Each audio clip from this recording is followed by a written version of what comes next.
बीकानेर का इतिहास चल रहा है, चल रहा है। कल राजा पड़ा था अनूप सिंह, हाँ या ना? चलिए, अब आपको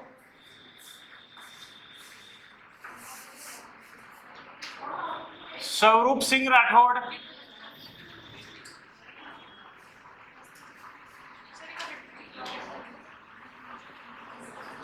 ठीक है, एक बात। दूसरा,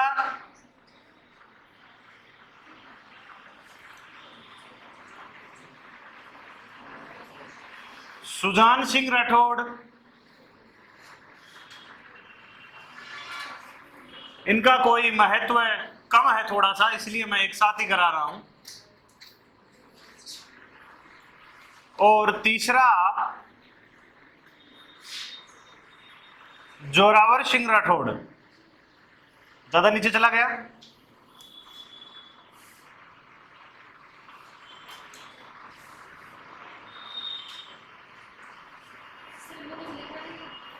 आपको भी ऐसे ही लिखना है। एक बार हम एक एक बात पता करेंगे सबकी।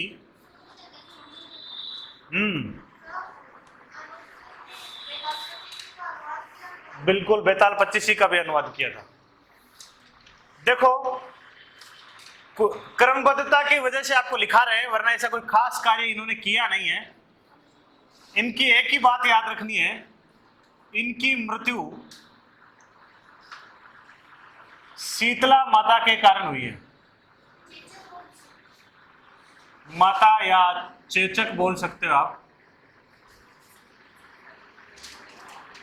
कल को क्वेश्चन आए कि बीकानेर के किस शासक की मृत्यु माता आने से हुई है या चेचक रोग से हुई है, तो आपका उत्तर हो जाएगा स्वरूप सिंह। जी जी जी जी जी। अब आ जाओ सुजान सिंह। 1734 की बात है। आपको याद होगा, मैंने आपको कराया था हुरडा सम्मेलन। हुरडा भीलवाड़ा में एक जगह का नाम है। उस स्थान पर राजपूतों का सम्मेलन हुआ था मराठों के खिलाफ। तो हुरडा सम्मेलन में बीकानेर का प्रतिनिधित्व किया।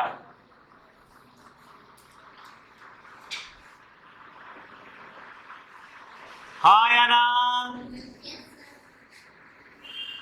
यानी आपसे पूछे कि बीकानेर की ओर से हुरडा सम्मेलन में किसने भाग लिया? सुजान सिंह राठौड़ ने भाग लिया। यही बात इंपॉर्टेंट है इनकी। बस जोरावर सिंह की बात करें, ये साहित्यकार थे। जैसे इन्होंने लिखी है, एक पुस्तक है इनकी वेद सार, एक पुस्तक है इनकी पूजा पद्धति। ये तो इनकी खुद की पुस्तकें हैं। अब इन्होंने टीका लिखी है। आपको ये पता है कि जयदेव की गीत गोविंद पर कुंभा ने रसिक प्रिय टीका लिखी, ठीक है? पर आपको ये ध्यान रखना है, कुंभा की रसिक प्रिया पर इन्होंने टीका लिखी है। मतलब खुद एक जो टीका थी उसी के ऊपर इन्होंने क्या किया है, दोबारा से टीका लिख दी। कौन सी पुस्तक है? रसिक प्रिया पर। हाँ या ना? याद रखना, ये बड़ा इंपॉर्टेंट है। कल को क्वेश्चन आ जाए कि कुंभा की रसिक प्रिया पर टीका किसने लिखी? जोरावर सिंह ने लिखी है, ठीक है? कुंभा ने किस पुस्तक पर टीका लिखी? गीत गोविंद पर टीका लिखी है। हाँ या ना? ये तीनों बातें इंपॉर्टेंट है, उतार लीजिए। इसीलिए इनको एक साथ करवाया गया है। कोई खास बड़ी बात नहीं इनमें। एक की चेचक से मृत्यु हुई है, एक ने हुरडा सम्मेलन में भाग लिया, और एक विद्वान आदमी था, साहित्यकार आदमी था, इसलिए इसकी एक पुस्तक है वेदसार, पूजा पद्धति, और एक टीका लिखी है इसने रसिक प्रिया पर।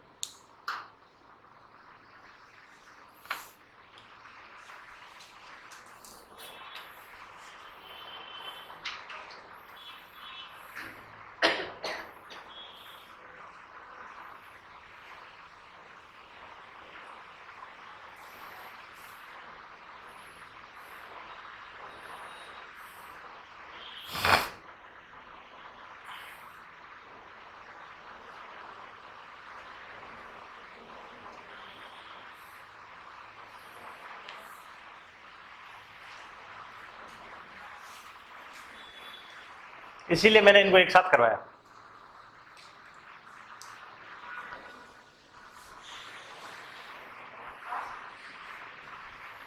नहीं करवाता तो भी चलता।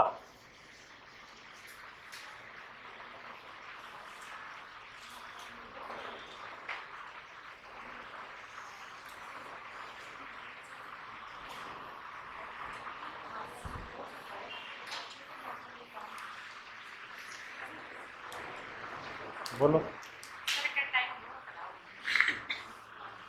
कैसे?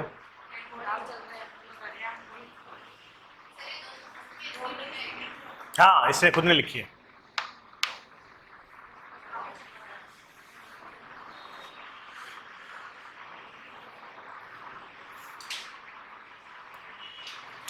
रसिक प्रिया खुद एक टीका है, ये याद रखनी है आपको। टीका पर टीका लिखी है, ठीक है।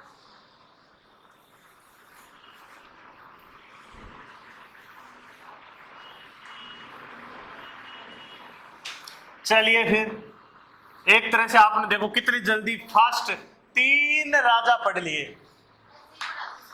है ना? मजा आया ना? नहीं आया?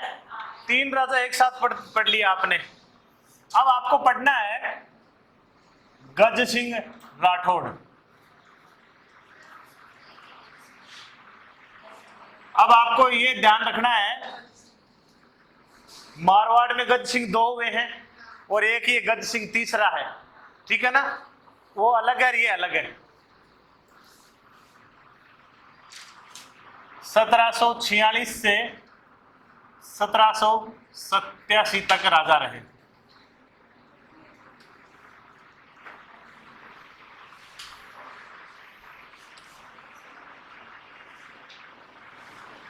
सबसे इंपॉर्टेंट बात, बादशाह आलम शाह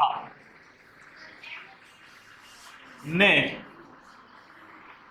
इनकी नियुक्ति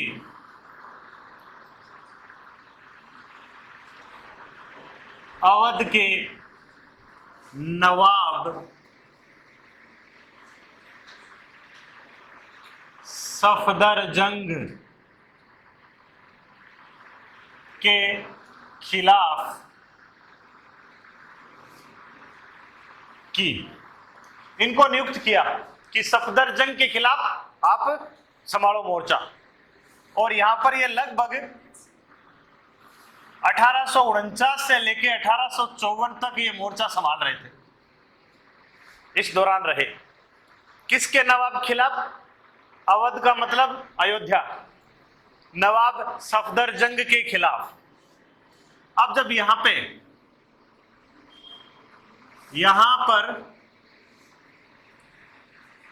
इनके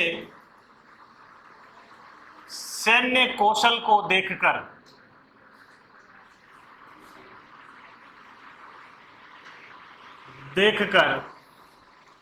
बादशाह ने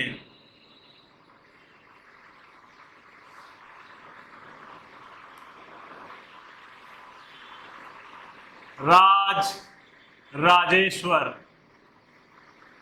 महाराजा धीराज महाराज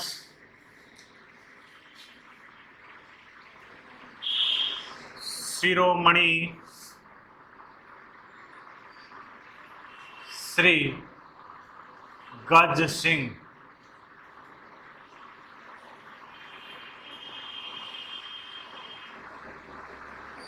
की उपाधि थी। ये इतनी बड़ी उपाधि है। यहां पर इनका सैनिक कौशल देखा, तब इन्हें राजेश्वर महाराजा धीराज महाराज शिरोमणि श्री गज सिंह आलम साहब। हाँ या ना? याद रखना इस बात को, इंपॉर्टेंट बात है? हाँ, बादशाह ने राजेश्वर महाराजा धीराज महाराज शिरोमणि श्री गज सिंह की उपाधि प्रदान की।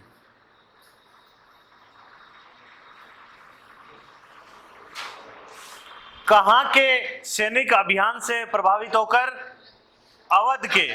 किसके खिलाफ सैनिक अभियान से प्रभावित होकर? सफदरजंग के।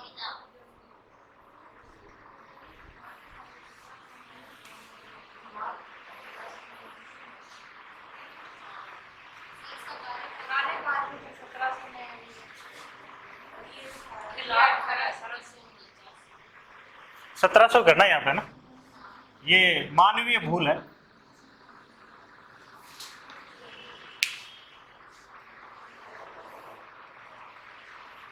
मानवीय भूल है, मानवीय।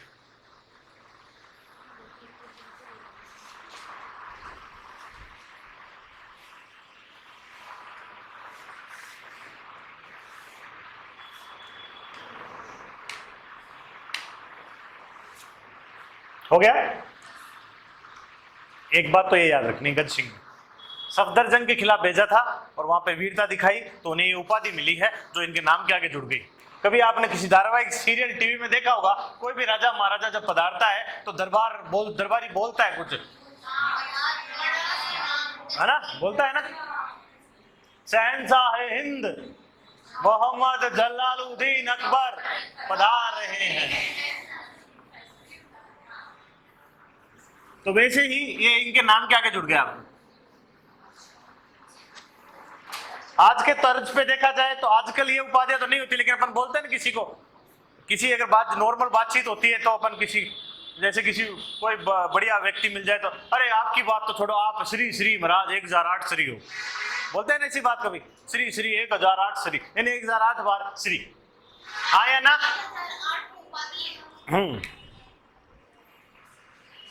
एक और सूचना है इनके बारे में। शाह आलम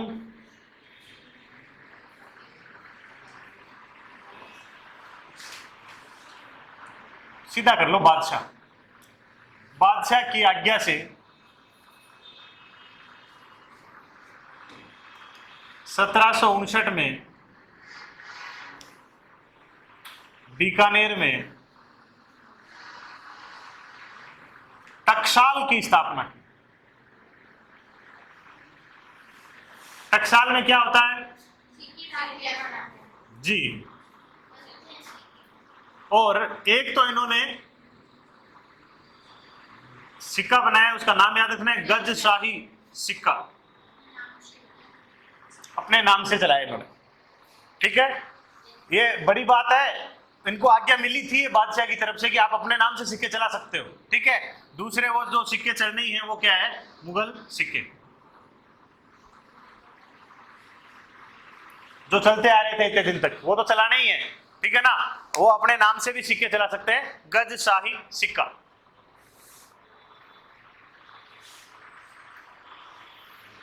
इंपॉर्टेंट बात है, बीकानेर में सबसे अच्छा क्वेश्चन, नॉर्मल क्वेश्चन कैसे बनता है, बीकानेर में किस शासक ने टकसाल की स्थापना की?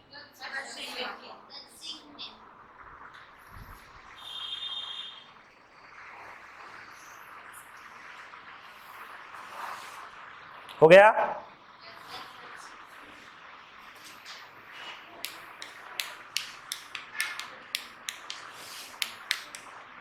चलिए फिर आगे, गज सिंह भी हो गया। कितनी छोटी छोटी बातें हैं, कितने छोटे छोटे राजा हैं, ऐसे ही आते रहे तो बढ़िया है। अगले राजा हैं सूरत सिंह राठौड़।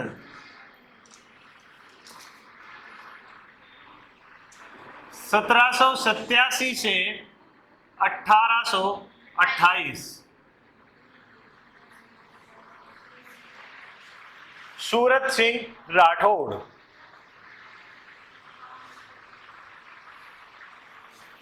अब देखिए एक बात,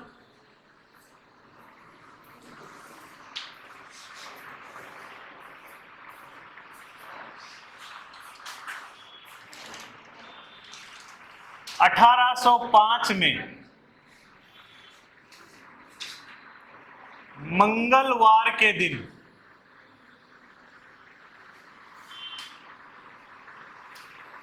कौन सा था? बाटियों से बटनेर जीता तथा उसका नाम हनुमानगढ़ कर दिया। यह भी एक इंपॉर्टेंट सूचना है। इससे पहले हनुमानगढ़ नहीं था नाम, उससे पहले क्या था, बटनेर था। और इन्होंने 1805 में मंगलवार के दिन जीता और तब इसका नाम पड़ गया हनुमानगढ़।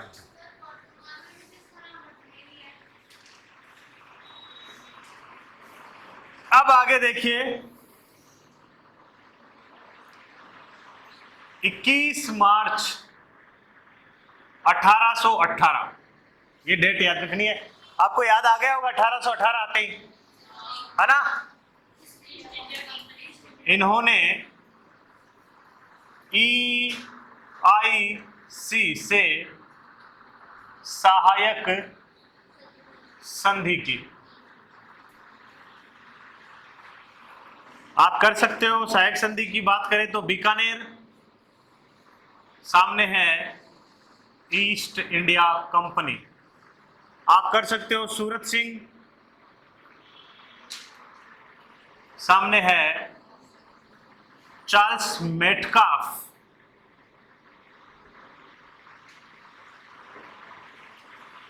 ब्रैकेट में आप लगा सकते हो जी का मतलब होता है गवर्नर जनरल वारेन हेस्टिंग्स।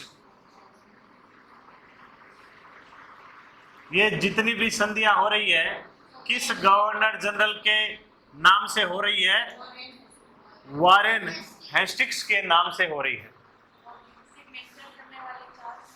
हाँ, चार्ल्स मेटकाफ राजपूताना की 3 रियासतों को छोड़कर सभी रियासतों से यही संधि करता है, प्रतापगढ़, डूंगरपुर, मासवाड़ा।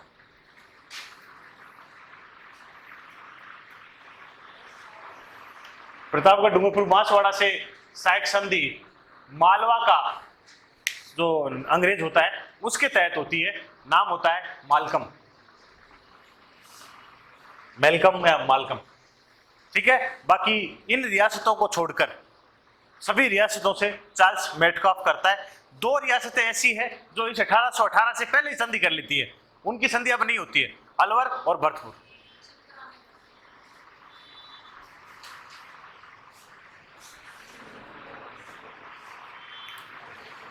खैर, एक बात आपको याद रखनी है, यहां पे इंपॉर्टेंट है ये बात, क्योंकि बाकी सभी जो संधियां हो रही है ना बालकों, तो वो पिंडारियों और मराठों के डर से हो रही है।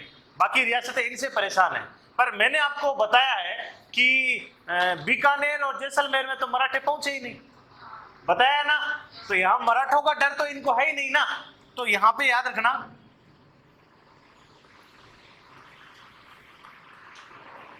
सूरत सिंह यह संधि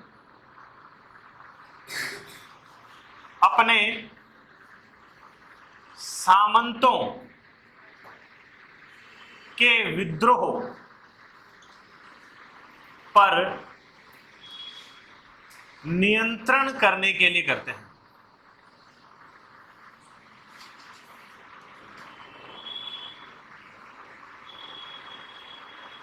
मेरी बात समझ में आ रही है?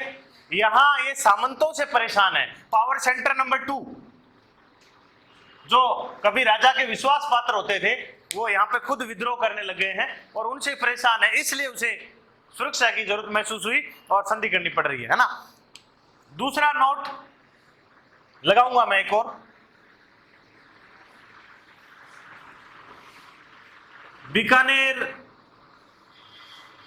EIC को खिराज नहीं देगा। पता है ना क्यों नहीं देगा? क्योंकि वो मराठों को भी नहीं देते थे। समझ में आ रही है कि नहीं आ रही? बीकानेर ईस्ट इंडिया कंपनी को खिराज नहीं देगा, पर सैन्य सहायता देगा। जरूरत पड़ेगी तब क्या देगा? सैनिक सहायता की वादा हुआ है यहाँ पे। वो भी फिक्स नहीं कितने देगा कितने नहीं देगा, सैनिक सहायता देगा लेकिन टैक्स नहीं देगा। टैक्स इंपॉर्टेंट बात ये है, सबसे बड़ी बात टैक्स, क्योंकि ये मराठों को भी नहीं देते थे, मराठे आए ही नहीं तो कहां से देंगे, ठीक है, और ना ये अंग्रेजों को देंगे। सही चल रहा है, इससे नीचे नहीं।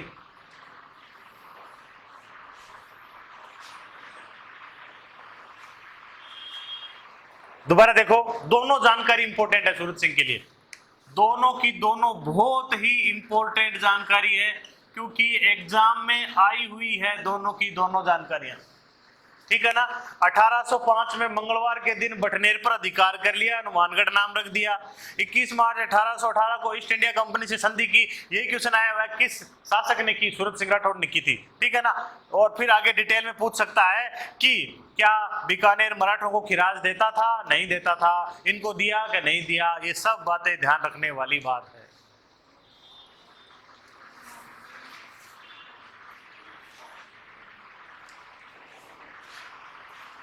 राजस्थान की 3 रियासतें अंग्रेजों से खिराज मुक्त रही है, कौन कौन सी? जैसलमेर, बीकानेर, किशनगढ़।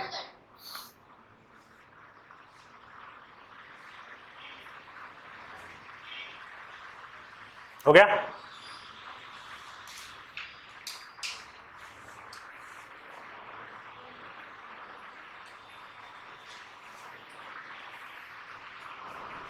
सूरज सिंह कंप्लीट।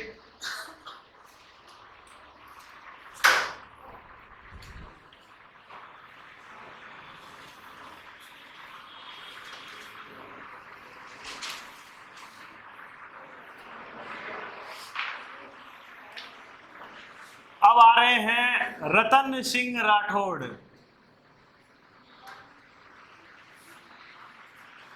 अब तक रतन सिंह नाम तो आपने सिर्फ मेवाड़ में ही सुना होगा,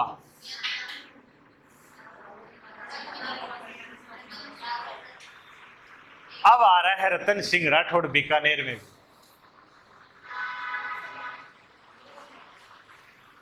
एक सूचना, छोटी सी सूचना पहले, 1836 में गया, गया कहाँ है भाई? बिहार में है। गया में राजपूत राजाओं का सम्मेलन बुलाया तथा कन्यावध के खिलाफ शपथ ली।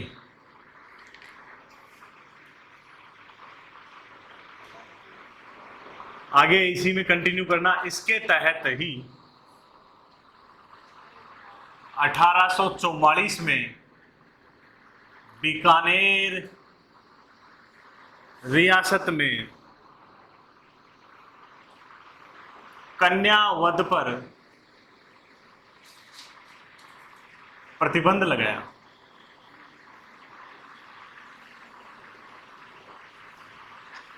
ये ध्यान रखने वाली बात है,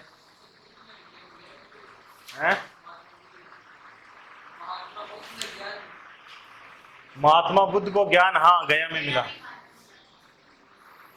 महात्मा बुद्ध को ज्ञान भी मिला है।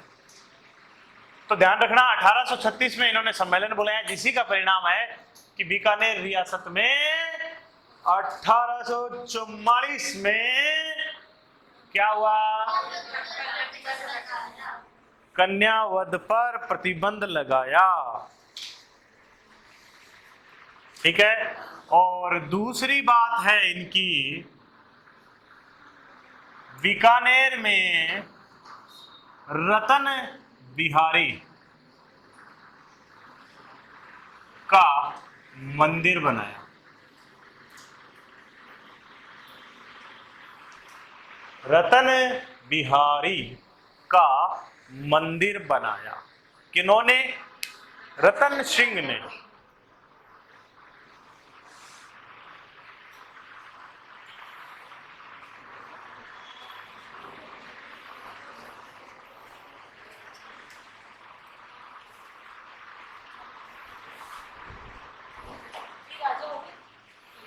हाँ, राजा कंप्लीट रतन सिंह हो गया। कितने छोटे छोटे राजा आ रहे हैं ना, ऐसे राजा होने चाहिए ना, ऐसे होने चाहिए।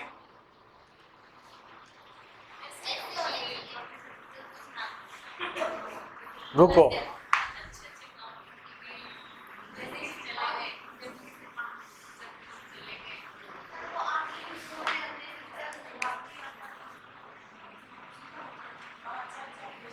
सरदार सिंह राठौड़,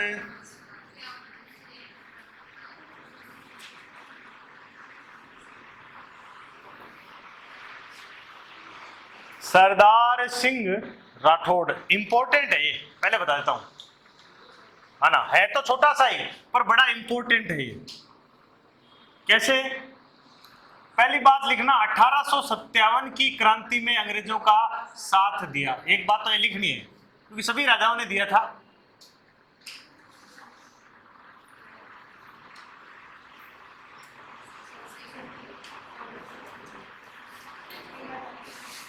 ये तो लिखनी है लाइन, समझ गए? पर इसके नीचे नोट डालना है एक, राजस्थान के एकमात्र शासक, राजस्थान के एकमात्र शासक जो सेना लेकर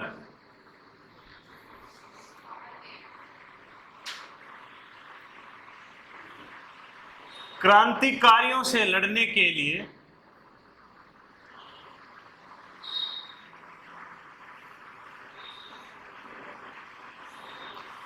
राजस्थान से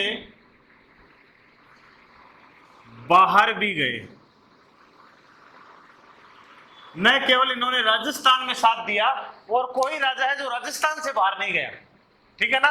राजस्थान में सपोर्ट किया अंग्रेजों को, लेकिन इसने राजस्थान से बाहर जाके भी सपोर्ट किया, ठीक है। राजस्थान से बाहर जाके सपोर्ट किया तो आपको याद रखना है, हांसी एक जगह है पंजाब में, सिरसा सुना होगा आपने, हिसार ये हरियाणा में है, आदि स्थानों पर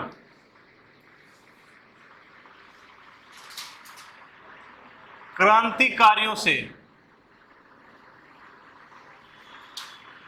लड़ाई लड़ी, आदि स्थानों पर क्रांतिकारियों से लड़ाई लड़ी।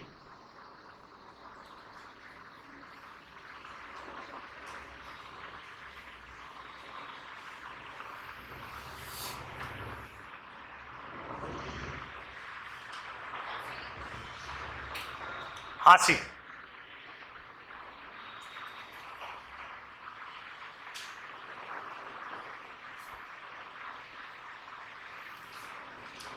अभी बात पूरी हुई नहीं है। ये काम जब करेंगे अंग्रेज राजी होंगे कि नाराज?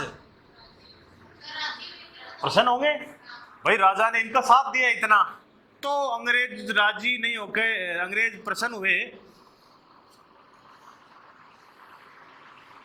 अंग्रेजों ने सरदार सिंह को, ध्यान से लिखना, 41 गांव, कितने गांव? तथा टिब्बी, एक जगह है टिब्बी, एक जगह है टिब्बी हनुमानगढ़ में,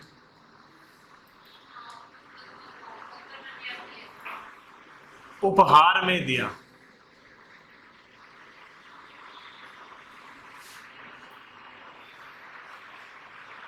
तो जब ये इतना सब कुछ किया अंग्रेजों के लिए, तो बदले में उन्हें 41 गांव मिले और टिब्बी मिला, ये इनाम भी मिला।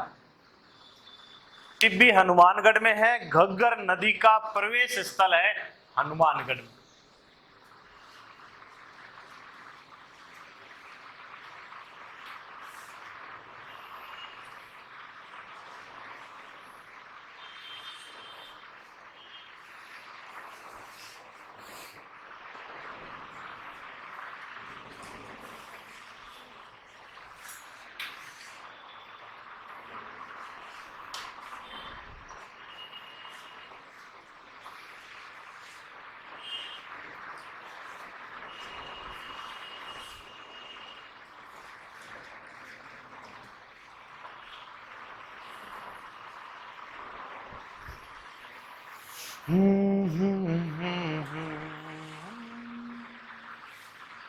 हो गया?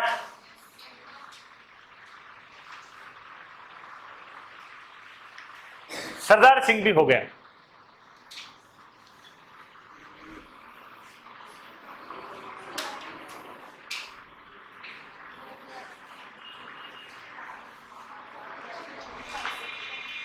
छोटे छोटे है ना, मजा आ रहा है।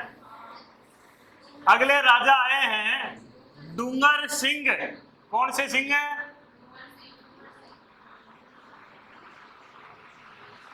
ये नाम भी पहली बार ही सुन रहे हो।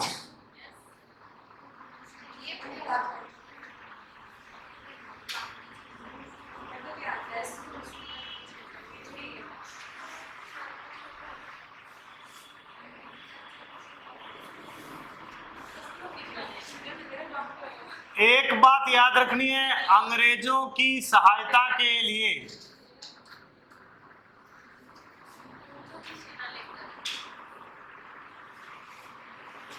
800 ऊंट, इसको रिशाला कहते हैं। क्या कहते हैं? 800 ऊंट काबुल भेजे।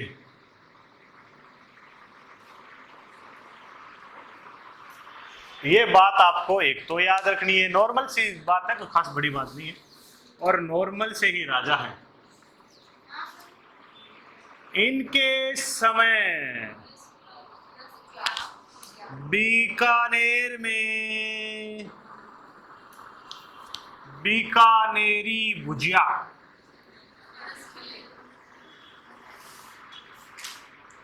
वह रसगुल्ले बनने प्रारंभ हुए, जो आज भी प्रसिद्ध है। आप नमकीन खाते हो ना बीकानेर वाली, और रसगुल्ले खाते हो बीकानेर के, जो वर्तमान में भी प्रसिद्ध है। बीकानेरी भुजिया का तो ऐड अमिताभ बच्चन करता है।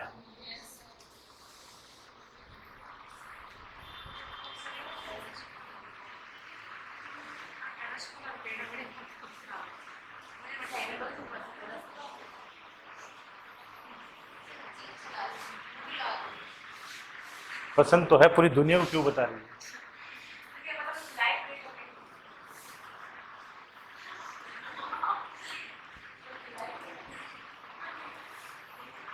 नॉर्मल सी जानकारी है, कोई खास बात नहीं है। आगे बढ़े। अब जो मैं लिखा रहा हूं ना, वो सबसे ज्यादा इंपॉर्टेंट है,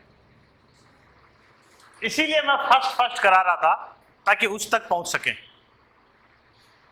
अब तक आपने क्रमबद्धता बनाए रखने के लिए काम किए। सरदार सिंह अच्छा है, सूरत सिंह अच्छा है, ठीक है ना, ऐसी बात नहीं है, पर अब जो आने वाले हैं वो बहुत इंपॉर्टेंट है।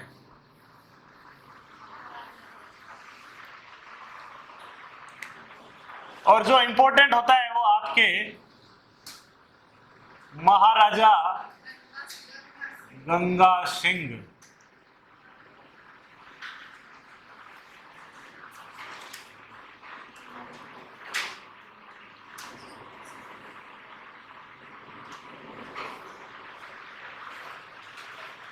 महाराजा गंगा सिंह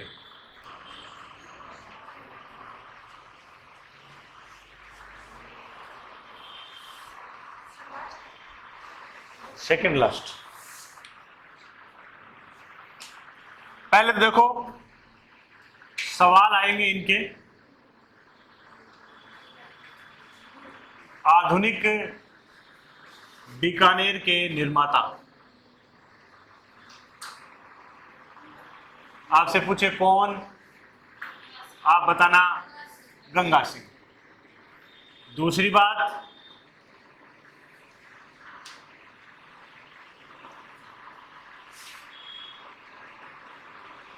राजस्थान के भगीरथ। आपसे पूछे कौन, आप बताना गंगा सिंह। आधुनिक भारत के भगीरथ।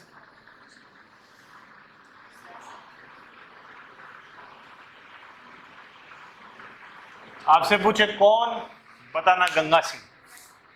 हाँ या ना? हाँ, मारवाड़ का भगीरथ गज सिंह है। ये इस नाम से जाने जाते हैं। ठीक है, चलिए अब आगे की जानकारी। 1891 से शुरू होता है इनके कुछ कार्यक्रम।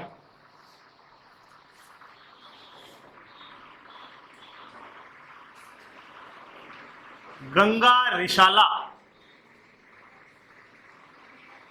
ब्रिगेड में लगाना ऊंटों की सेना।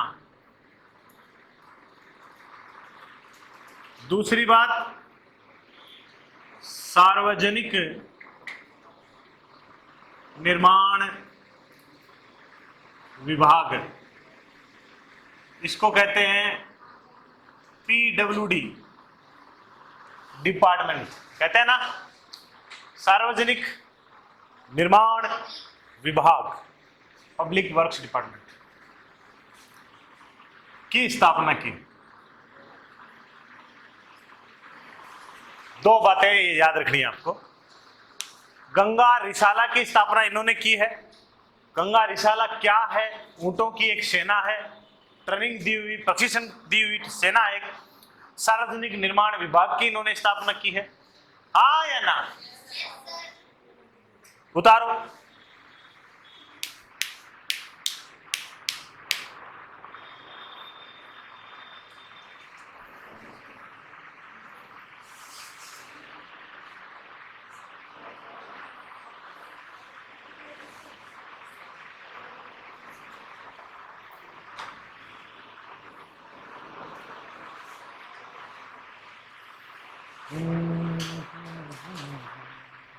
हो गया?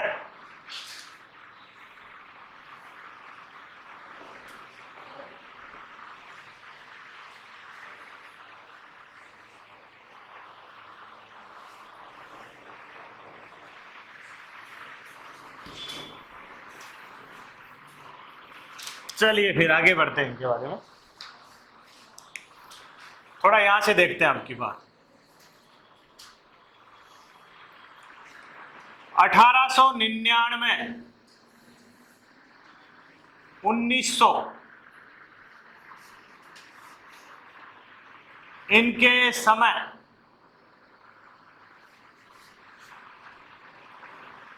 छप्पनिया अकाल पड़ा।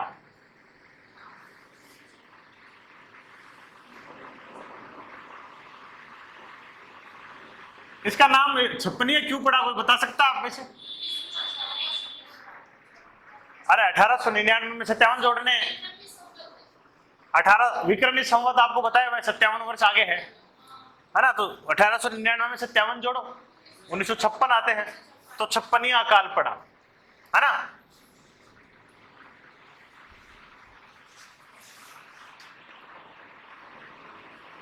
अकाल राहत के कार्य करने के कारण अंग्रेजों ने इन्हें केसर ए हिंद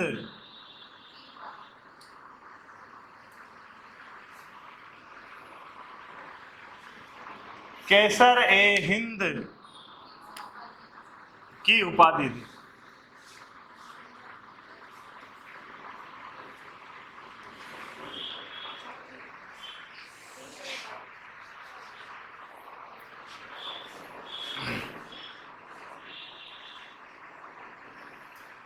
उन्नीस सौ एक में बॉक्सर युद्ध, बक्सर या बॉक्सर बताया था ना मैंने आपको, युद्ध में भाग लेने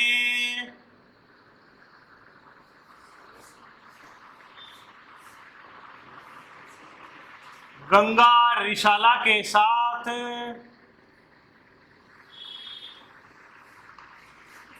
चीन गए। कहां गए रे?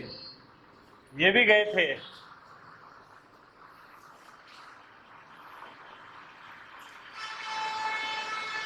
अंग्रेजों ने इन्हें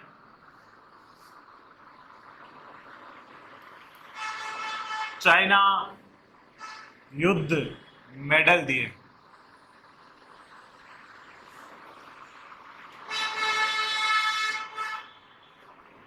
हाँ या ना?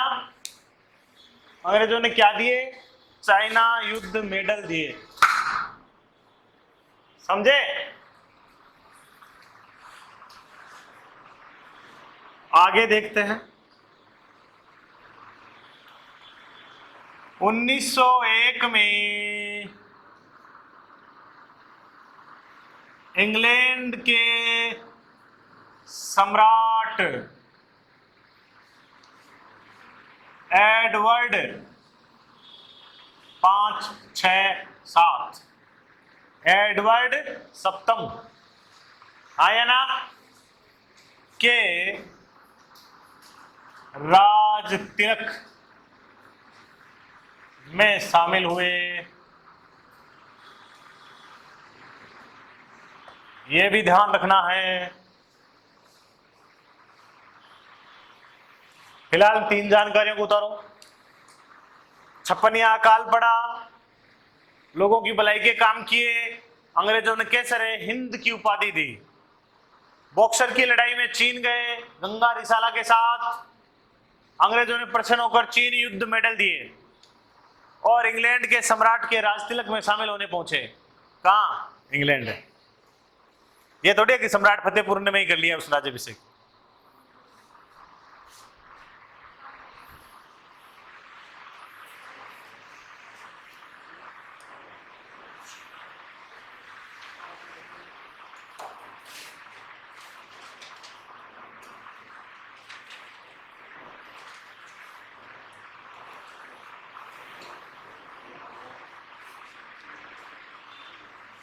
उतारो उतारो उतारो। उई।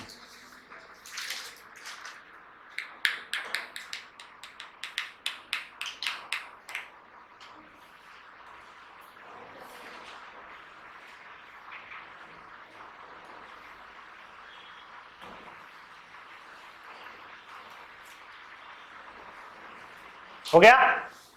चल आगे, चलो आगे फिर।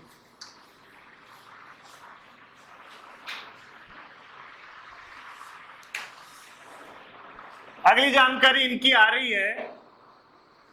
1905 में प्रिंस ऑफ वेल्स, इसका मतलब समझे क्या है? मतलब समझे?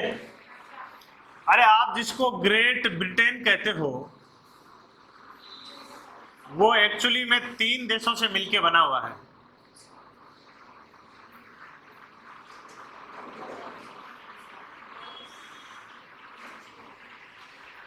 समझे? तब ये क्या कहलाता है? ग्रेट ब्रिटेन कहलाता है। समझ में आई कि नहीं आई? तो आप यूं कह सकते हो ब्रिटेन का राजकुमार, ठीक है ना, प्रिंस ऑफ वेल्स बीकानेर आए तथा यहां पर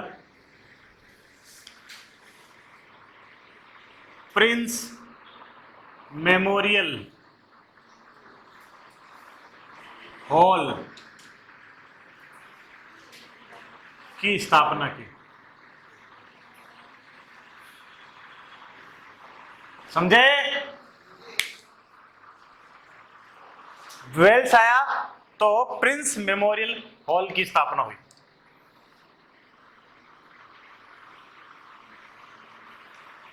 उन्नीस 1910 में बीकानेर में स्वतंत्र न्यायपालिका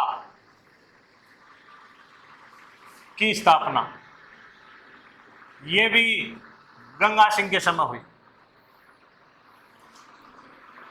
यहां एक नोट डालना है, बीकानेर राजस्थान की एकमात्र रियासत है, या राजस्थान की प्रथम रियासत है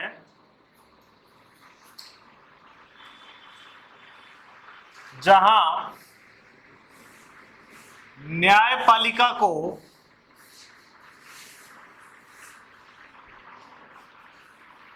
कार्यपालिका से पृथक या अलग किया गया।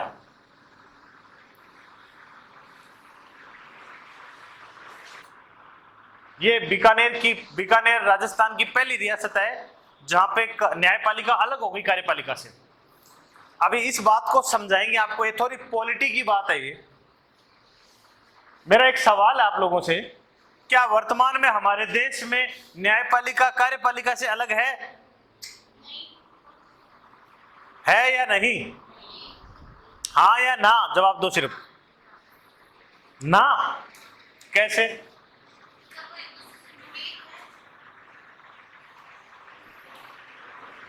कैसे कोई समझा सकता है? अलग का मतलब ये नहीं है कि इसके अधिकारी कोई अलग से आएंगे। अलग का मतलब अधिकारों से है। इसके जो अधिकार है उसमें कार्यपालिका इंटरफेयर नहीं कर सकती। वही तो पूछ रहा हूं मैं ना। देखो इसको समझो, पहले मैं समझाता हूं इसको। पहले यहां पे जगह है। वर्तमान में कार्यपालिका है एक, तो हमारे एक व्यवस्थापिका है और एक न्यायपालिका है। हाँ या ना? समझो इसको, ये तीन है, ठीक है। इसका काम है कानून बनाना। क्या काम है इसका? कानून बनाना। इसका काम है उन कानूनों को क्रियान्वित करना, कानूनों को लागू करना, कुछ भी बोल दो आप। और इसका काम है कि अगर कानून गलत बन गए तो कानून की समीक्षा करना, गलत को गलत ठहराना, सही को सही ठहराना। हाँ या ना? इसका काम ये है। यानी वर्तमान में हमारे देश में अगर संसद कोई, व्यवस्थापिका का मतलब संसद होता है, संसद कोई कानून गलत बना देती है तो न्यायपालिका उसको रद्द भी कर देती है। हाँ या ना? न्यायपालिका ने ऐसा किसी कानून को रद्द किया है क्या हमारे देश में? सामने उदाहरण पड़ा है, किया है। 99वां संविधान संशोधन न्यायपालिका लेकर आई थी, ठीक है ना, 2015 में। किसके लिए था? जजों की नियुक्ति के लिए था, हाई कोर्ट और सुप्रीम कोर्ट में। हाँ या ना? गड़बड़ी लगी न्यायपालिका को, न्यायपालिका ने पूरा का पूरा उड़ा दिया इसको। ऐसा पहली बार हुआ है। न्यायपालिका आमतौर पे किसी अधिनियम में से एक क्लॉज उड़ा देती है, उपबंध, छोटा सा कोई पसंद नहीं आया उड़ा दिया, एक लाइन मिटा देती है, कुछ चीजें हटा देती है। ऐसा पहली बार हुआ कि पूरे के पूरे एक्ट को उड़ा दिया गया है। 2015 में न्यायाधीश थे जगदीश कहर। आया ना? तो यह हमारे देश में न्यायपालिका पृथक है, ठीक है। और ऐसा अब समझ में आया कि ऐसा पहली बार काम राजस्थान में किस रियासत में हुआ? बीकानेर में हुआ। यानी अब महाराजा के जो कानून बनेंगे ना, महाराजा जो कानून बनाएंगे उसमें न्यायपालिका सही गलत ठहरा सकती है उनको। स्वतंत्र न्यायपालिका की स्थापना हुई है, तभी तो ये बोला, देखो स्वतंत्र न्यायपालिका की स्थापना हुई है। हाँ या ना? स्वतंत्र न्यायपालिका की स्थापना का मतलब है कार्यपालिका और न्यायपालिका के बीच में अब अंतर हो गया है, ठीक है। अंग्रेजों के समय ये होना बहुत बड़ी बात कहलाएगी। समझे कि समझे? ये इंपॉर्टेंट बात है।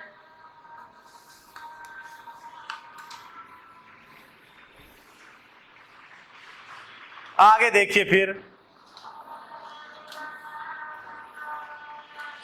एक छोटी सी हेडिंग डालनी है आपको, प्रथम विश्व युद्ध 1914 से 1918 तक चला। समझ गए? हेडिंग डालनी है आपको। फिर इसमें लिखनी है 25 अगस्त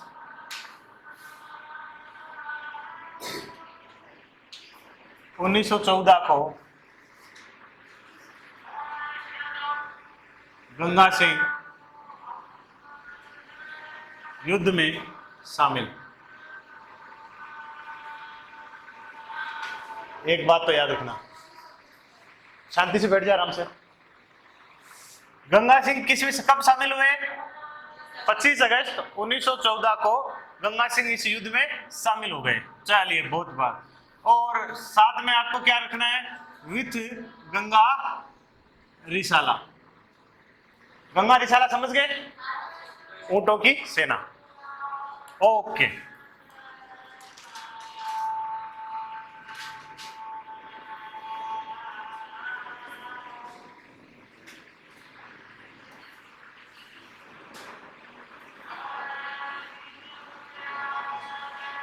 उन्नीस 1918 में विश्व युद्ध समाप्त हुआ। 1919 में विश्व युद्ध समाप्त होने के बाद, अब देखो, इस विश्व युद्ध की समाप्ति के बाद 2 समझौते हुए हैं, पूरे विश्व में हुए वो समझौते।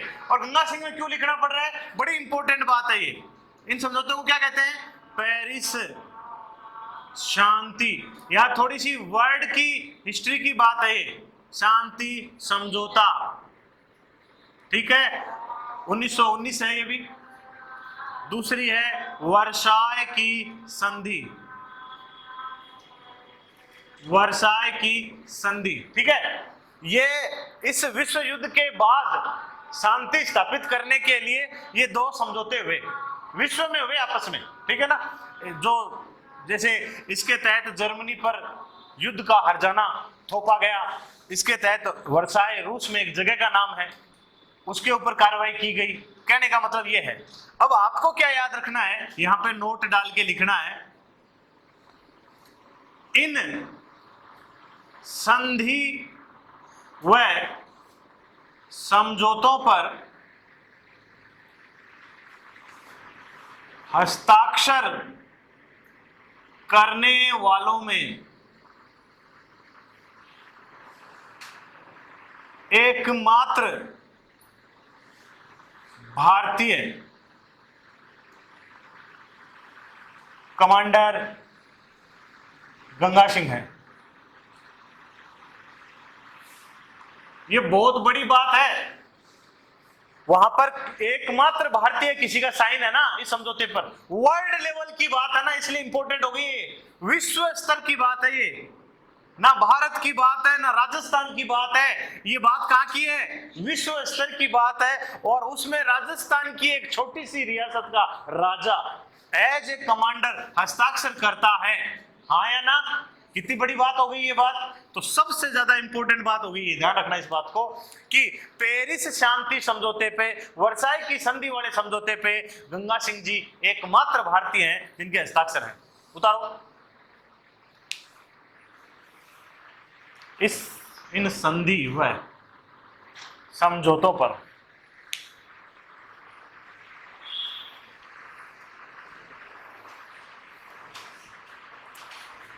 इंपॉर्टेंट बात है ये, पहले बता देता हूं, एग्जाम में आने लायक है ये, क्वेश्चन बन सकता है। प्रथम विश्व युद्ध के बाद हुए पेरिस शांति समझौते पर निम्न में से एकमात्र राजस्थानी है जिन्होंने हस्ताक्षर किए। ऑप्शन में गंगा सिंह मिलेगा।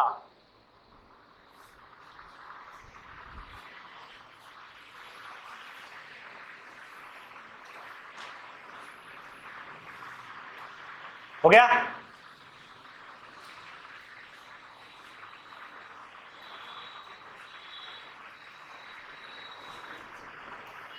चलो फिर आगे।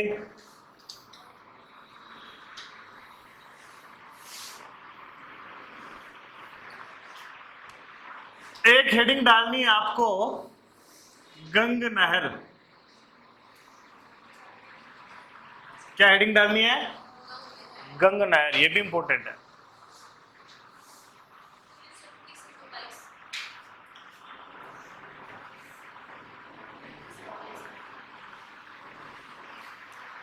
गंग नहर। याद रखना है इसको। पहला सवाल, नदी कौन सी है रे भाई? सतलज है, क्योंकि कोई ना कोई नहर होगी तो किसी न किसी नदी पर तो होगी होगी। कौन सी नदी है? ओके। नंबर दूसरी बात, विस्तार।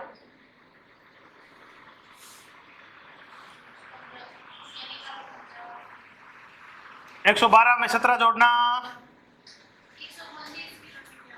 129 किलोमीटर। कितनी? 129 किलोमीटर है। शुरू हो जाती है हुसैनी वाला। कौन सा वाला? पंजाब से लेकर शिवपुर गंगानगर, ठीक है। शिवपुर गंगानगर तक फैली हुई है, उस समय की बात है।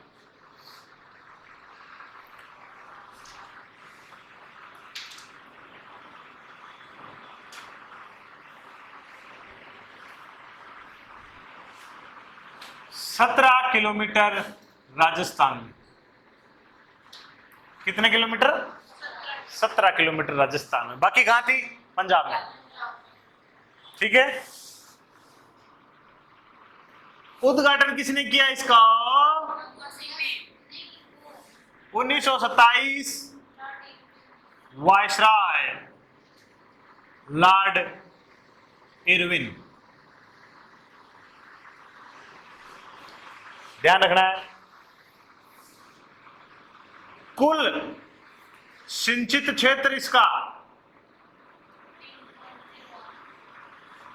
3.08 लाख वर्ग हेक्टेयर। वर्तमान में 1.40 MAF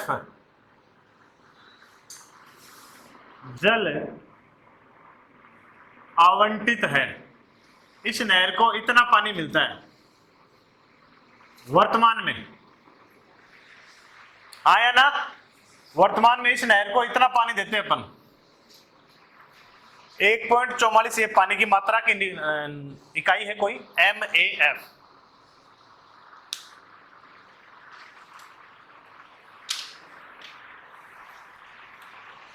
चलिए, ये हो गई आपकी गंग नहर।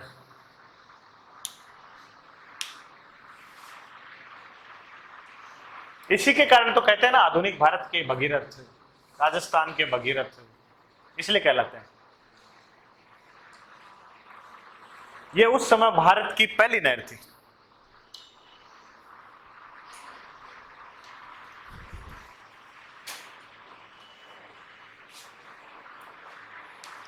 हो गया?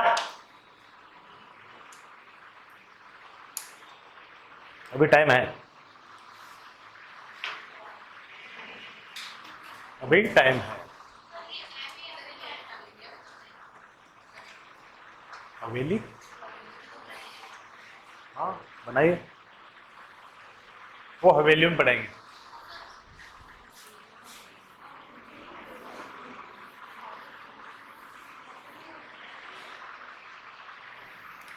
जब ये पढ़ लिया तो एक छोटी सी और हेडिंग डालिए, नरेंद्र मंडल। क्या नाम दिया? अंग्रेजी में कहते हैं chamber of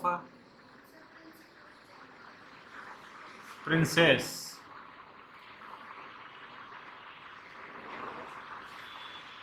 Narendra Mandal, chamber of princess. पहली बात,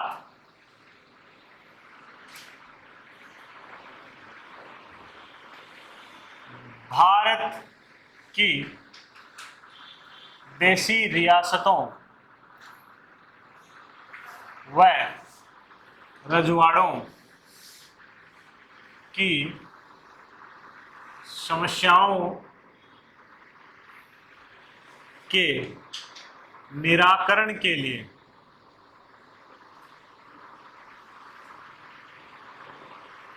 इसका गठन किया गया। भारत इस समय भारत आते आते दो भागों में बटा हुआ है, देशी भारत और ब्रिटिश भारत। तो देशी भारत में 565 रियासतें हैं। उन रियासतों में कोई समस्याएं हैं तो एक ऐसा मंच बन गया जो सीधे, ये अंग्रेज है, ये रियासतों का मंच हो गया और ये राज्य है। अब राज्यों के तो काम हो रहे थे क्योंकि छोटे छोटे राज्य अंग्रेजों ने खुद बसाए थे लगभग, तो अंग्रेज वहां पे डेवलपमेंट कर रहे थे। रियासतें देशी थी सारी की सारी, वहां की समस्याएं ज्यों की त्यों बनी रही थी। तो इसलिए एक मंच की आवश्यकता थी जो अंग्रेजों के सामने अपनी समस्याएं बता सके, कि एक ऐसा स्टेज मिल जाए हमें, एक ऐसा संगठन बनाया जाए जो अंग्रेजों से सीधे बात कर सके। इसलिए यह मंडल बनाया गया, नरेंद्र मंडल। हाँ या ना? ठीक है। अब सवाल ये उठता है, इंपॉर्टेंट सवाल आता है, इस मंडल के गठन का प्रावधान, यह सवाल आया हुआ एक बार 1919 के एक्ट में। इस एक्ट का नाम क्या है बता सकते हैं कोई? मॉन्टेग्यू चेम्सफोर्ड अधिनियम, इस एक्ट का ये नाम था। तो सबसे पहले गठन के बारे में जो जानकारी है कि हम एक ऐसा, अंग्रेज बोले अपने को कि हम एक ऐसा मंडल बनाएंगे, और उस मंडल का नामकरण नहीं हुआ था लेकिन उस गठन की जानकारी हमें किस एक्ट में मिलती है? मॉन्टेग्यू चेम्सफोर्ड अधिनियम में मिलती है। शॉर्ट में इसे 1919 का एक्ट भी कहते हैं। ओके,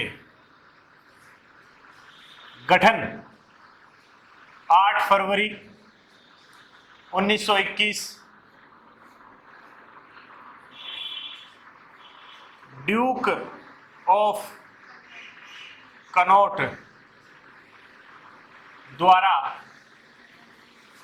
उद्घाटन किया गया। आप इसको आदमी मानना, सम्राट के चाचा हैं ये,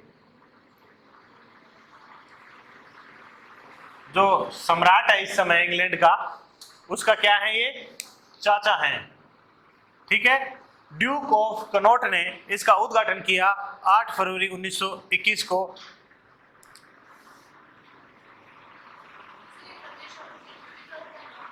महाराजा जय सिंह, कहां के? अलवर के, ने इसे नरेंद्र नाम दिया। अंग्रेजों ने तो इसको क्या नाम दिया था? Chamber of princess. अलवर के महाराजा हिंदी भाषा के हिमायती थे और इन्होंने इसको क्या नाम दिया? नरेंद्र है। नरेंद्र का तात्पर्य नरेश, राजा। ठीक है, इसका नाम दिया कि यह नरेंद्र मंडल कहलाएगा। उतारो इसको, अभी थोड़ी 2-4 बातें और बताएंगे इसमें।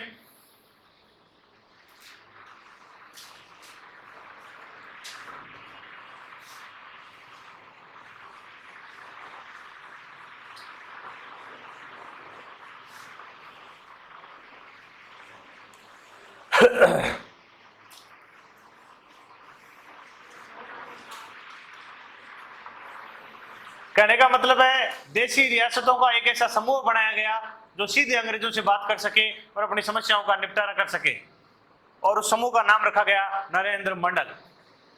इस नरेंद्र मंडल के गठन का प्रावधान इस एक्ट में है। सबसे पहले 1919 का एक्ट। एक्चुअली में बताया जाए तो 1914 से 1918 में देशी हमारे जो राजा थे उन्होंने विश्व युद्ध में अंग्रेजों का जम के साथ दिया, और उनका सहयोग देखकर अंग्रेजों के दिमाग में आया कि हमें एक ऐसा संगठन बना लेना चाहिए जिससे हम उनको आगे और ज्यादा बेहतर तरीके से यूज में ले सकें। हाँ या ना? ठीक है। और दूसरी तरफ कांग्रेस इस समय स्ट्रांग होती जा रही थी देश में, तो कांग्रेस थोड़ी कमजोर भी पड़ जाएगी इस बहाने, कांग्रेस से टक्कर लेने वाला भी कोई हो जाएगा। इस तरह से अंग्रेजों की सोच ये थी, उस आधार पर उन्होंने ये एक संगठन का निर्माण की सोची। इस संगठन का उद्घाटन 8 फरवरी 1921 को हुआ। ड्यूक ऑफ कनॉट ने किया। ये सम्राट थे जो जॉर्ज थे उस समय, उसके चाचा हैं, ये उद्घाटन करने के लिए आए थे, उन्होंने उद्घाटन किया। नहीं, महाराजा जय सिंह अलवर के कहने पर इसका नाम क्या रखा गया? नरेंद्र रखा गया।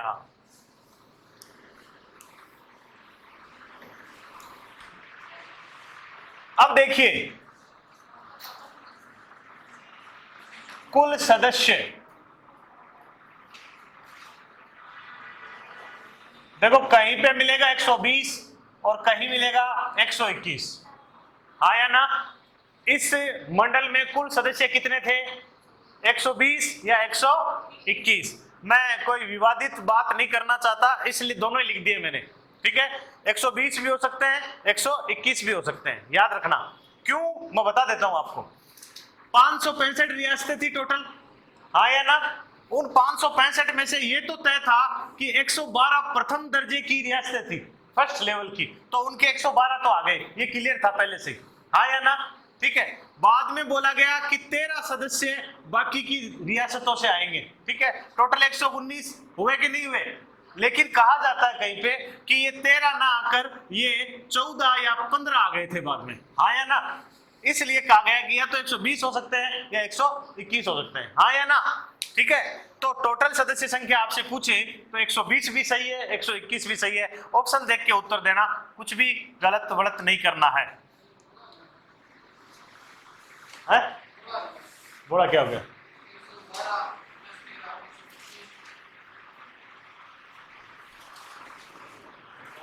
ओके, आगे दूसरी बात, बड़ी इंपॉर्टेंट बात आएगी अब।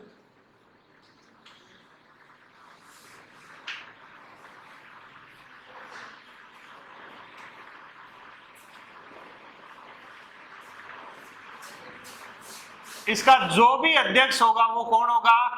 वायसराय होगा। कौन होगा? कौन होगा? और अगर वायसराय नहीं हो,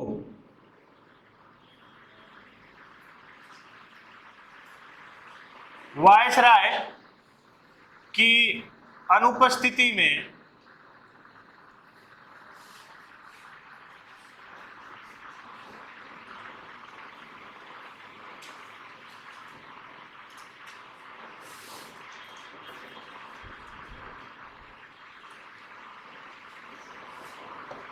इसका अध्यक्ष कौन होगा? क्या कहलाएगा? चांसलर। क्या कहलाएगा? वेरी गुड, ध्यान रखना, ये बात तो समझ में आ गई आपको। तो पहला सवाल, इस मंडल का प्रथम अध्यक्ष, ये सवाल पूछे तो आपको याद रखना है, क्योंकि इसमें भी आपको मैं पहले तो बता देता हूं, लॉर्ड चेम्सफोर्ड, ठीक है, मॉन्टेग्यू वाला। दूसरा लॉर्ड रीडिंग। मैं इसलिए बता रहा हूं दो दो, क्योंकि अगर उस एक्ट के दृष्टिकोण से देखा जाए तो इसका पहला अध्यक्ष वायसराय उस समय चेम्सफोर्ड था, हाँ या ना? लेकिन चेम्सफोर्ड का कार्यकाल 1916 से 1921 तक ही था, ठीक है? और रीडिंग का कार्यकाल 1921 से 1925 तक था, हाँ या ना? उस हिसाब से देखा जाए तो लॉर्ड रीडिंग इसका पहला वायसराय था। हाँ, चेम्सफोर्ड अधिनियम था उसका नाम, समझ में आई कि नहीं? तो कहने का मतलब इसके प्रथम अध्यक्ष दोनों हो सकते हैं, उत्तर ऑप्शन के हिसाब से देखना। लेकिन प्रथम चांसलर पूछे आपको तो कोई टेंशन की बात नहीं है, इसका पहला चांसलर था महाराजा गंगा सिंह। इसलिए मैं आपको गंगा सिंह में पढ़ा रहा हूं, या पूरी रामलीला मैंने आपको बताई है इसकी, ठीक है ना? मैं एक लाइन लिखा सकता था, एक लाइन में खत्म कर सकता था इस पूरी बात को कि नरेंद्र मंडल के प्रथम चांसलर महाराजा गंगा सिंह थे, आप रट भी लेते। लेकिन नरेंद्र मंडल क्या है ये कभी समझ नहीं पाते। नरेंद्र मंडल ये है, हाँ या ना? अब इस मंडल की कुछ बातें मैं यहां लिख रहा हूं। और क्या बातें? हैदराबाद, जम्मू कश्मीर, त्रावणकोर, जम्मू कश्मीर, त्रावणकोर, भोपाल है, बड़ौदा आदि रियासतों ने इसमें भाग नहीं लिया। इसमें भाग नहीं लिया। ये रियासतें इस नरेंद्र मंडल की सदस्य नहीं थी। याद रखना, इन्होंने बहिष्कार किया इसका, हम शामिल नहीं होंगी। कौन सी? हैदराबाद, जम्मू कश्मीर, त्रावणकोर, भोपाल, बड़ौदा, ये सब रियासतें नरेंद्र मंडल की हिस्सा नहीं थी। आगे छोटी मोटी जानकारी सिर्फ सुनने के लिए है। प्रत्येक 1 वर्ष के बाद नरेंद्र मंडल की मीटिंग होती थी। कहां पर? दिल्ली में। इसका जो पहला ये सम्मेलन है ये हुआ है 8 फरवरी 1921 वाला, लाल किला दिल्ली में हुआ है। हाँ या ना? 1923 से लेकर 1927 तक इनकी मीटिंग एक बंद कमरे में होती थी, इसलिए उनको बंद सम्मेलन कहा जाता था। 1927 के बाद इनकी मीटिंग खुले में होती थी, इसलिए उसको खुला सम्मेलन कहा जाता था। हाँ या ना? समझ में आई कि नहीं बातें? ये बातें ध्यान रखने वाली बातें हैं।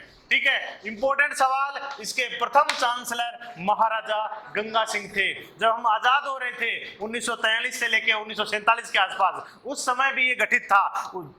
इसकी अंतिम मीटिंग 25 जुलाई 1947, याद करो, मैंने करवाई थी एकीकरण के दौरान। लॉर्ड माउंटबेटन ने संबोधित किया था सबको।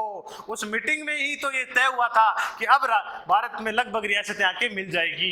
लॉर्ड माउंटबेटन ने उस मीटिंग में बताया था कि भैया तुम्हारे मर्जी नहीं चलेगी, जनता क्या चाहती है वो देखो। जनता तुम भारत में मिलना चाहते हैं तो भारत में मिलाओ, जनता पाकिस्तान में मिलाना चाहती है तो पाकिस्तान में मिलाओ। वो कहते हैं कि चैम्बर ऑफ प्रिंसेस की आखिरी मीटिंग है 25 जुलाई 1947 वाली। उस समय चैम्बर ऑफ प्रिंसेस के प्रथम अध्यक्ष लॉर्ड माउंटबेटन थे। वायसराय होता है, आया ना? उस समय चैम्बर ऑफ प्रिंसेस के प्रथम चांसलर महाराजा रणजीत सिंह जाडेजा जामनगर थे। रविंद्र जडेजा का नाम सुना होगा आपने, क्रिकेटर है, उसके फादर है ये। हाँ या ना? समझ में आ रही कि नहीं आ रही? महाराजा रणजीत सिंह जडेजा उस समय इसके अध्यक्ष थे। क्लियर? बता लिया? कितना बड़ा हो गया क्या है? थोड़ी सी बातें रह गई यारो, बातें रह गई।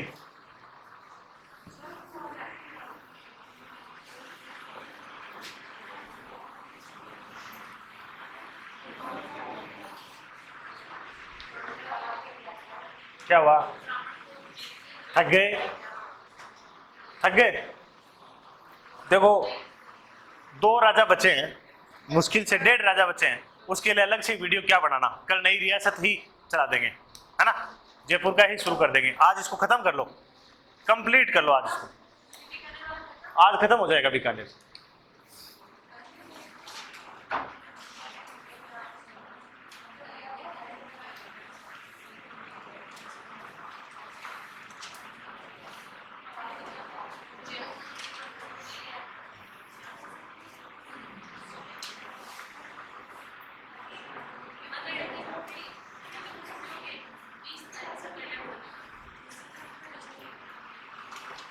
हाँ, गंगा सिंह में कर रहे हैं अपन।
देसी रियासतों के,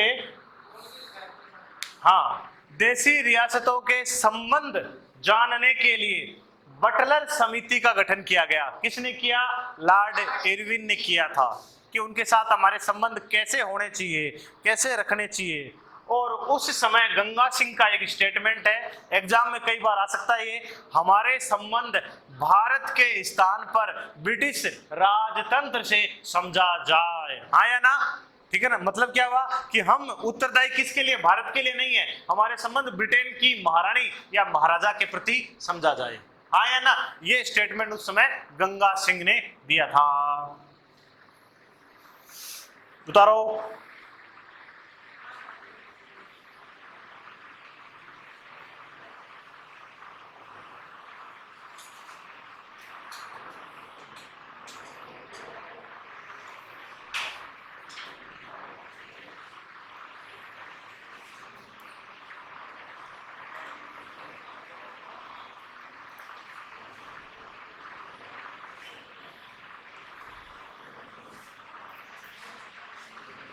हो गया?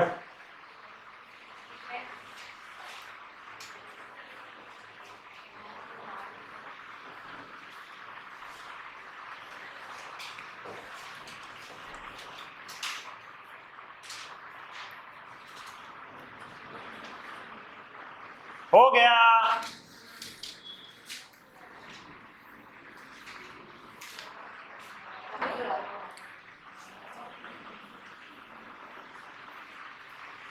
हाँ या ना? नहीं समझ में आया?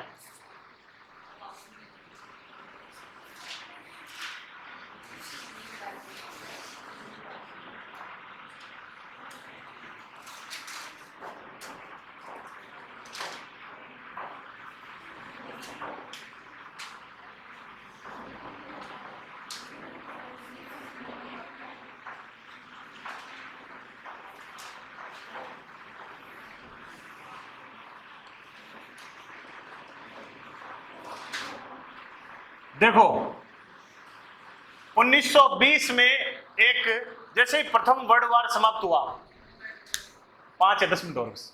जैसे ही प्रथम वर्ल्ड वार समाप्त हुआ, जैसे ही 1914 से 1918 चला, 1919 में पेरिस शांति समझौता, वर्साई की संधि हुई, 1920 में दोबारा दूसरा वर्ल्ड वार शामिल नहीं हो, इसलिए एक संगठन बना, और संगठन का क्या नाम था? राष्ट्र संघ। 1920 में स्थापित हुआ। ठीक है, याद रखना इस बात को। और उसका 5वां सम्मेलन हुआ, उसका 5वां सम्मेलन। प्रत्येक वर्ष एक सम्मेलन होता है, तो 20 में एक हो गया, 21, 22, 23, 24। 5वां सम्मेलन कब होगा आपसे पूछे तो? 1924। उसके 5वें सत्र में भारत की ओर से शामिल होने वाले आदमी कौन है? महाराजा गंगा सिंह है। याद रखना इस बात को। ठीक है? हाँ, तो 20 में जिस समय स्थापना हुई उस समय होगा ही होगा। अगली बात, द्वितीय विश्व युद्ध में भाग लिया। यहां पर भी गए हैं ये, 1939 से लेकर 44 तक।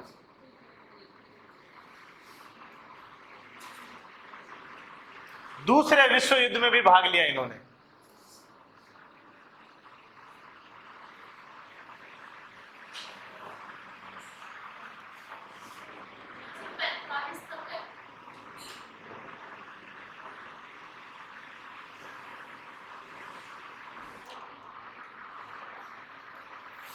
गंगा सिंह ने कितने पेज भरवाए आपके?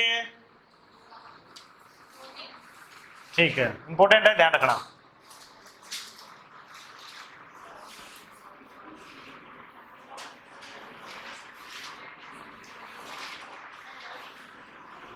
ये लो, तुम परेशान हो गए गंगा सिंह से, है ना?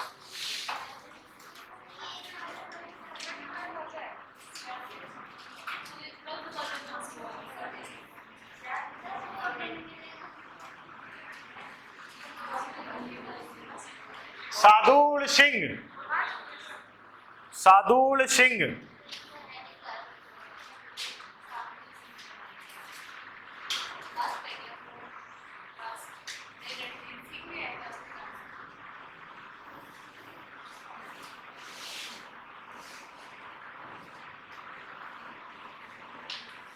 लिखो। राजस्थान महान एकीकरण पर हस्ताक्षर करने वाले प्रथम व्यक्ति, वहां पे भी लिखाया था मैंने आपको, यही है प्रथम। आया ना 7 अगस्त 1947 को कर दिए थे इन्होंने।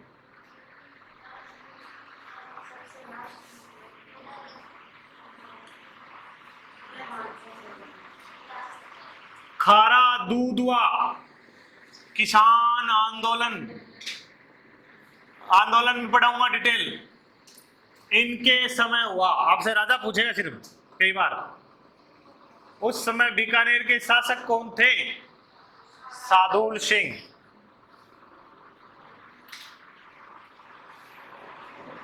तीस जून 1946 राय सिंह नगर, गंगानगर में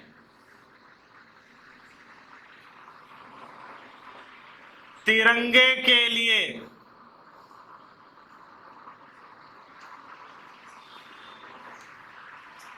बीरबल नामक युवक शहीद हो गया। ये घटना के समय राजा कौन थे? सादुल सिंह।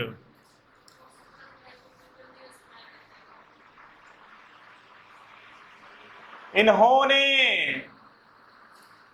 रियासत में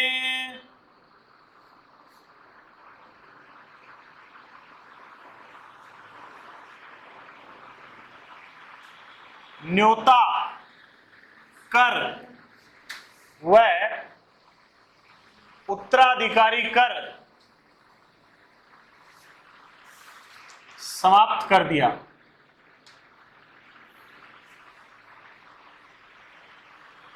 न्योता कर का मतलब किसी के विवाह के समय लिया जाता है। नुत्तो समझ गए? वही है यहां पे। उत्तराधिकारी कर का मतलब होता है जो ही कोई नया राजा आता है, उत्तराधिकारी वही होता है, उस समय कर लिया जाता है। वो कर समाप्त किसने किया? सादुल सिंह ने। किसने किया? सादुल सिंह ने। 30 मार्च 1949 को आपको याद ही होगा, जे के अनुसार कौन से संघ में? वृहद ही था ना, वृहद राजस्थान संघ में बीकानेर का विलय हुआ कि नहीं हुआ? जयपुर, जोधपुर, जैसलमेर, बीकानेर वृहद में ही है ना?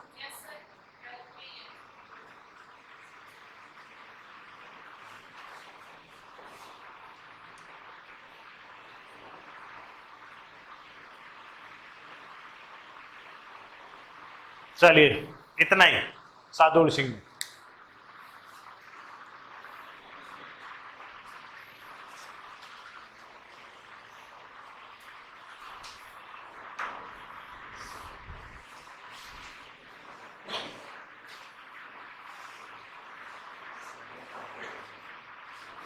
हो गया?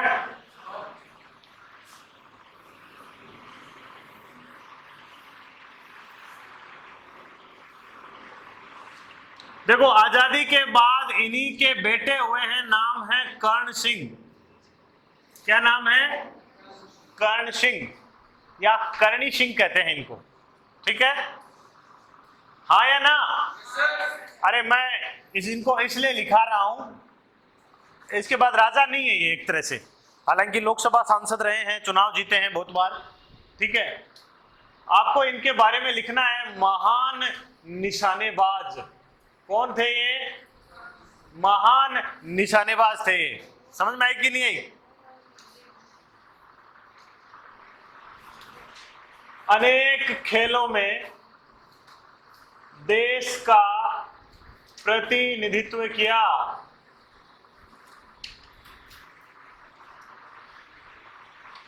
और अर्जुन पुरस्कार विजेता